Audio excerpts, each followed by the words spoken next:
anything that seeks to improve the quality. And I guess that's one of the criticisms that the senior high school education program faced, that at the basic, the foundation of every building is the most important thing. If you have a strong foundation, you can probably, you know, move yourself across the social ladder. If you have a poor foundation, it becomes difficult.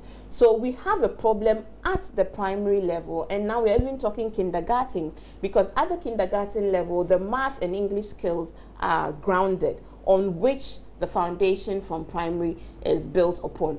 So we are being told that today our curriculum has a problem. So we need to look there.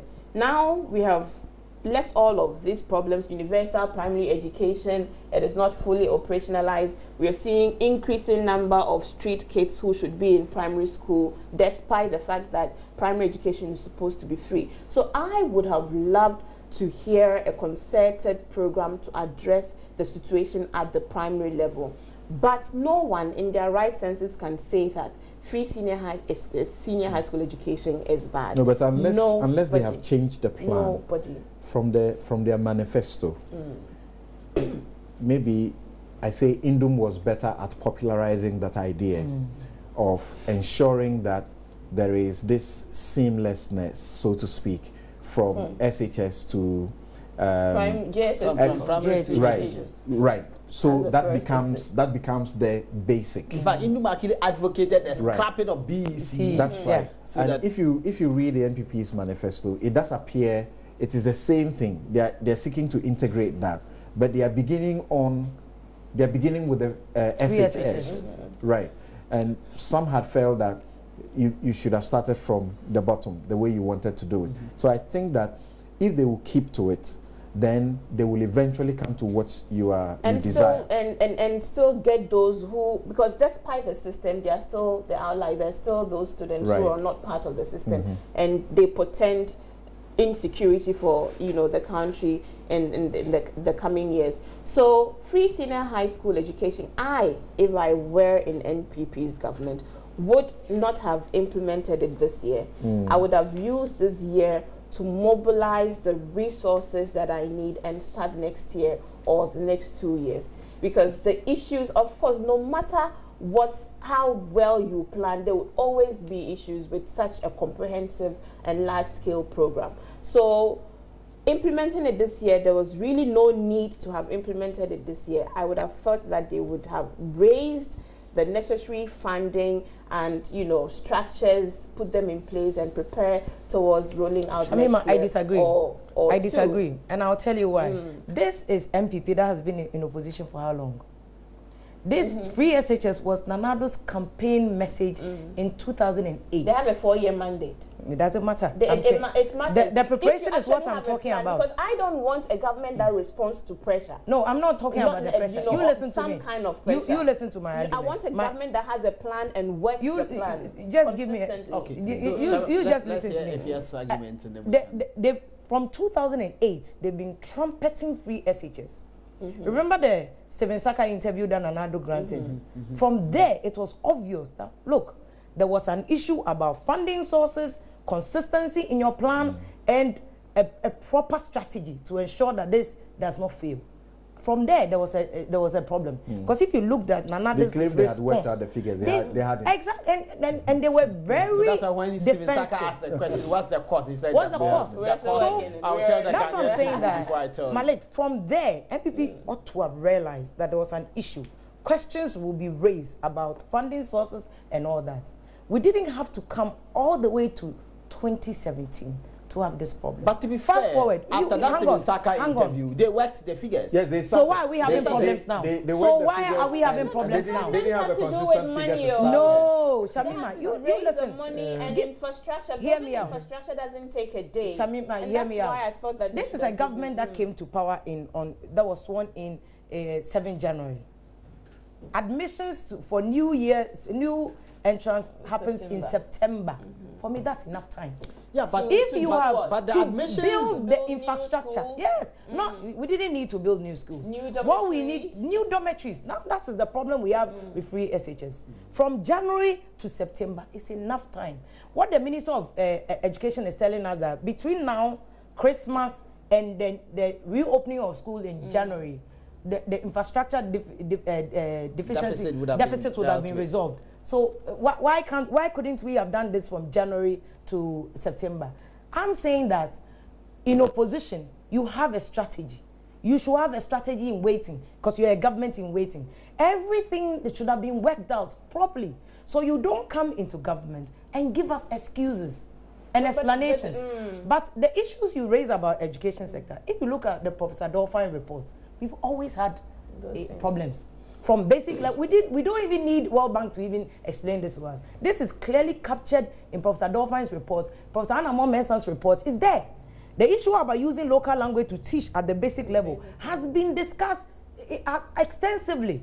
So we don't have to reinvent the wheel. The thing is that we are not having the boldness. I don't want to use a certain word that Kukubaku used last time on this file, but I don't want to use it today. We do not have that to be able to read those reports and say that, look, let's deal with education issues between basic level and tertiary level. Well, we've gotten to the point where Shamima raised the crisis with unemployment, and we are not seeing it. The issues we're having with armed robbery, the people on the street, walk on your basic streets in N1 or motorway, anywhere, and look at the number of hawkers there. They are ever increasing. This is something that the politicians are not getting. Something raised the issue about the factory and what it will do for the people in its area. I'm a Tema girl. If you come to Tema, where the factories were, and you look at the life that we had with the factories in Tema, I am scared. All the young men in Tema are now drinking. They are now doing other things because there are no jobs. People are not that lazy. They want to work, but where are the jobs? You know, so and that's why I think that there's an opportunity. My emphasis is that these are good, they are grand, good plans. They ought to be followed through. We ought to be consistent. All the monies that we are voting for them should be dedicated for these projects. Yeah. Because, look, from the way the plan looks, it is very obvious that if we are able to keep to the plan, we are going to have a very industrialized country. We are not going to, we are going to end this, you know, rural-urban migration, which we don't know where it's getting to now, very But that is why I think that as of this point, we still need answers on the SADA issue. Where did the money go? That issue should not be allowed to slide. We cannot let sleeping dogs lie on that matter. Whoever must have caused financial loss to the state in the SADA issue must be brought to book, and not just brought to book to face the law. We need those monies back. Imagine what that would do for us. We are talking about job creation, and Shamima is raising the issue about funding. Everything rises and falls with funding, but politicians are getting away with murder. Everybody comes and just takes a bit of the money away, then we give them Article 71 office, ex gratia. And I want to bring corruption, but I'll wait and then we'll go with the issue of corruption. But education, and something will quote former President Mahama as saying corruption is mass murder. Yes, but it is. But I am with Shamima on this one. When even before the rollout of free SHS, my position was that I think our schools, our basic schools, are too dirty and too dusty. And it may be because I have a peculiar problem with dust. I hate dust. But we live in Africa. And I hate the idea of seeing children just marching in mud when it rains and marching in dust when it's dry. And virtually all our basic schools are dusty. My position was... Show me one thing we started on a perfect note. No, my position was that So they are raising issues about problems we are getting to know that we would have gotten to know if we had started the next year. But my position was why something. Not start now? Let's start at the basic level. The money that we're using to start free SHS, we had been managing without free SHS. Let's go and fix the problems at the basic level. But Malik, when President Mahama said he was doing within the 1 year community day schools, why did this argument not arise? I'm surprised. Why did this argument not arise? When Mahama said he was doing community day schools. Access, which is needed anyway. My position was that. So what has changed now? Today, there are still children who are sitting under bamboo trees. And this is something that President Mahama pledged, vowed to remove. When do you think did he remove it? Solving those problems? Well, I believe that they can never really I believe that the argument was sound that it ought to have been graduated.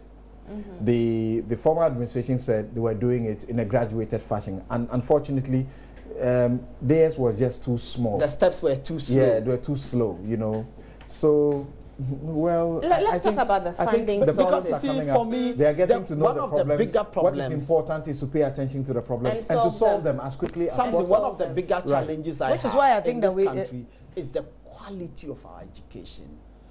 The sad truth is, you have millions of people working with certificates who basically can't do any job properly when you put them there. They can't solve the problem because we are not taught to apply it is not knowledge because they are incompetent, it's because they have not been equipped by the kind of education system through which they've gone to be able to solve any problem. In fact, Malik, there are people who have but masters. Those schools were not set up for you to think to solve everybody problems. Who goes through formal education is looking for some white-collar job. No, is that not the case? There are people who have masters. You guys lose the history of your educational curricula. You lose the history of the remnants of the colonial setup of education. You were to be reading and writing to be able to provide certain basic. You are not to be creators. Which you are not doing. If you have not changed the concept, if your classrooms are still, you know, subject whatever subject leader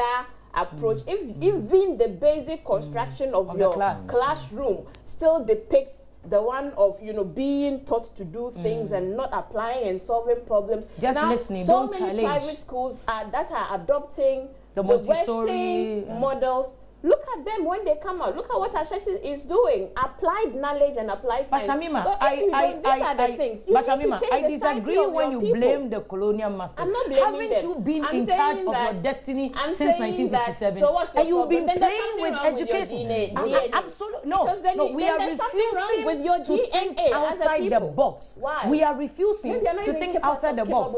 We are capable. We are capable. Have we demonstrated it? No, you see, it's the political will and what I call that we are capable. You see, if you look at we have Malik, if you look at African students who have gone abroad and studied, exposed to other environments, we've done better than even the white people. So why have you not created the environment? It's what I call in local in Akan. And this is one of Samson's pet subjects. What I call privately managed institutions have shown that we are capable of taking care of our own Look, what stuff. SHS is doing, like Shamima mentioned, but that's the problem. This is a Ghanaian.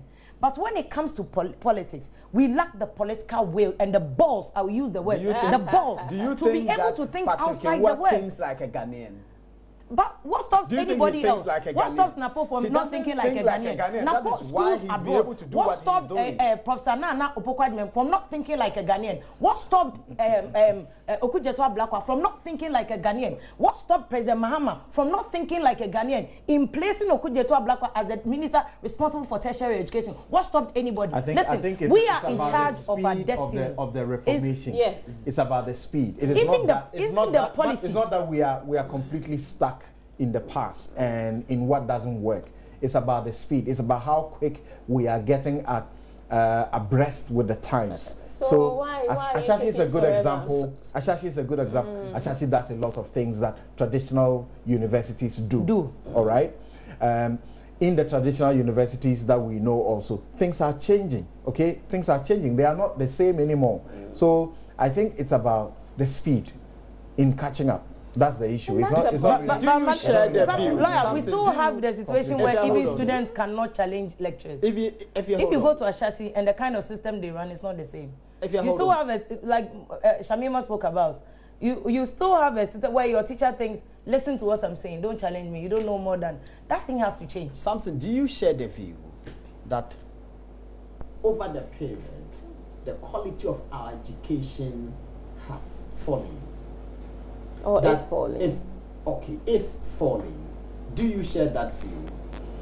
You know, sometimes I hesitate to be too quick to judge in saying that this is the situation as we generally say, because I'm looking at today's kids, children. Not your kind of children, but those from your village. I'm looking at today's children and some of the things they are able to do, that the kind of education you are comparing them to before, those were completely unable to do some of the wonderful things that, you know, the education today, in some respect, is giving to the student and pupils. So I think sometimes we just love the past and keep the refrain that, you know, the good old days, that things were better, perhaps because we had smaller classrooms, we have manageable numbers in the classrooms, which are all good for a conducive learning, you know, environment. We are still capable of doing that if we commit to expanding the facilities and making sure that teachers are well remunerated to take care of, you know. Is it not the case training that we use the example of the select few, or the exceptional few, or the gifted few, and use that to deceive ourselves that we are doing well, when in fact there is a mass of people who are left behind when we are focusing on Well, to be fair to Africa, most nations are also facing, even most industrialized and Western states are also facing crisis in, like they're saying, in learning outcomes. And it's because of so many factors. The glut of information that today's globalized information society is providing at speeds and volume hitherto not seen is immersing children in things and activities that take away from actually, you know, learning and applying, because it's both an advantage and it's both a disadvantage, the way that these tools what do you mean by that? Taking away from the advantage of learning and applying. Root learning, is that what we are talking about? That you should be able to, on the top of your head, say all the countries of Africa? Oh, not necessarily. Is that it? I'm saying that the information age gives a lot of information to children, but if you don't manage how that information is used, it becomes counterproductive, because children with access to information would apply it in ways that perhaps the information is not meant to be applied. If is that also you not don't creativity? really, you know, manage that information flow, because you will not just give access to every information. Like you have said, there was such a monopoly. There was such a monopoly of our information by your teacher, and your teacher represented everything, you know, the epitome of knowledge for you. It's no more that way. You know, at the click of a button, and I know that. Your institutions recognize that. And I know that this does not extend to rural communities, you know, and so on. You know, there's so much. There's a lot of good that is happening, that for me, my focus is that we ought to be committed to replicating that. Okay, replicating that everywhere within the society. You see, the role of mass media in generating the psychic, well, they'll call it psychic mobility and empathy that actually allows for people to be willing to come along, we have lost sight of. You see, you don't assume that people will necessarily behave in a certain way or go along in a certain way if you don't give them the necessary information and education and help them to deal with the attitudes and, you know, traditions that hold them back from actually participating effectively in the society. And we have not used mass media for proper education in the ways that we should to actually get the society along. So we're doing free senior high school education, and everything is centered in the urban centers.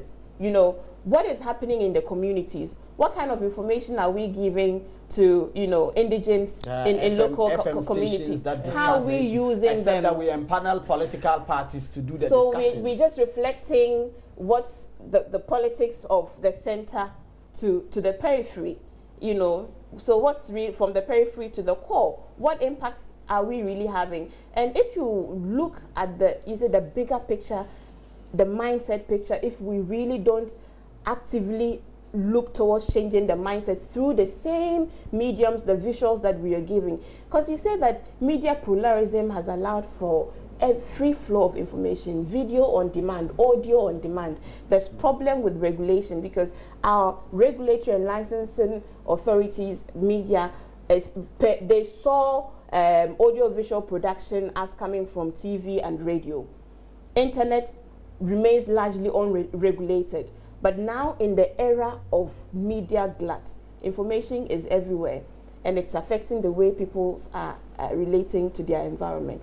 The bigger challenge for every nation is, how do you use your mass media to ensure that you generate the right attitudes in your people to want to actually be a people of self-reliance, doing the right things to deliver the quality mass for media themselves. have constituted themselves into a cabal, and we need to look at that. We have to deal with the bread and butter issues, but people are struggling with food. But you would, that's the, if the school feeding is not even struggling. The heights that European countries reached, it was not given, no. It was deliberate. Yes, and they used mass Shami, media as an information and before we get there, shouldn't we be dealing with the food issue? Well, you don't have the luxury to do either or. You don't have the luxury to do either or. You are able to outlay a number of strategies at the same time. The challenge we have today is that countries, Ghana, we are losing our resource sovereignty. It's a real challenge. Who are the ones controlling, managing, and owning our huge resource base in our country? Your guess is as good as mine. It's not the Ghanaian. Okay. So we're losing our resource sovereignty. We have compromised our political authority. It's a reality we live in. Governments are in decay. And talking and about we are militarizing. We are militarizing talking about compromise. Yes. Talking about compromises. I think the biggest issue that also dominated the media landscape for this year, corruption.